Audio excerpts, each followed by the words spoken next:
বেশ কিছুদিন আগে মানে 26শে মে, প্রায় 1 মাস আগে এই গাছটাতে একই দিনে প্রায় 6টা-7টা মতন ফুল এসেছিলো ড্রাগন ফ্রুট গাছে। তো 1 মাসের মধ্যে ফল হয়ে এবং প্রত্যেকটা ফলই দাঁড়িয়েছে এবং প্রত্যেকটা ফলই খাওয়ার উপযুক্ত হয়ে গেছে। আমি ফুল গাছের ছবিটা দিয়ে দিচ্ছি যে সময় এসেছিলো ফুলগুলো গাছে। এখনও একটা আছে যেটা কাঁচা ফুল আছে, মানে ফলটা এখনও পাকেনি, কাঁচা আছে, ওটা দিন 10 মতো হয়েছে। তো আজকে মা বলল যে গাছের ফলগুলো যেহেতু পেকে গেছে তো কাটার ব্যবস্থা করতে। তো আমি হাত দিয়েই ফলগুলো ছেড়ে দিচ্ছি।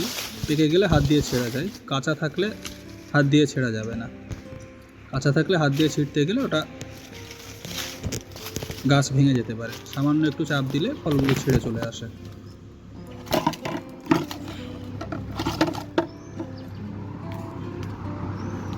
ফলগুলো দেখুন খুব সুন্দর লাল কালার হয়েছে, আর ফলের ভিতরটাও একদম লাল রঙেরই।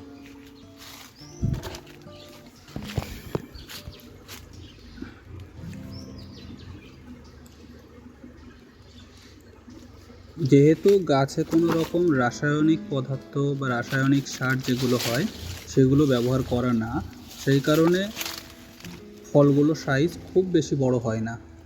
যদি এখানে রাসায়নিক কোনো সার ব্যবহার করা হয় সেক্ষেত্রে ফলের সাইজ অনেক বড় হয়।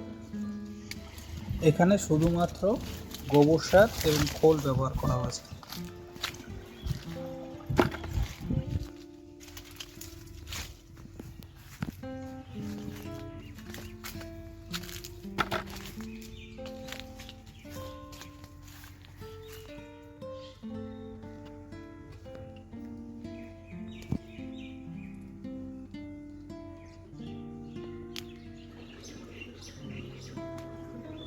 এই যে ফুলটা আছে, এই ফুলটা বেশ কিছুদিন আগে হয়েছিল, দিন 10 মতো হয়েছে।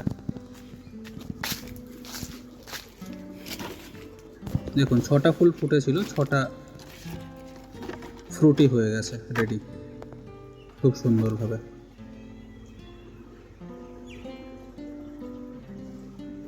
আর এটা কাটার পরে ঠিক এরকমই সুন্দর কালার আসে।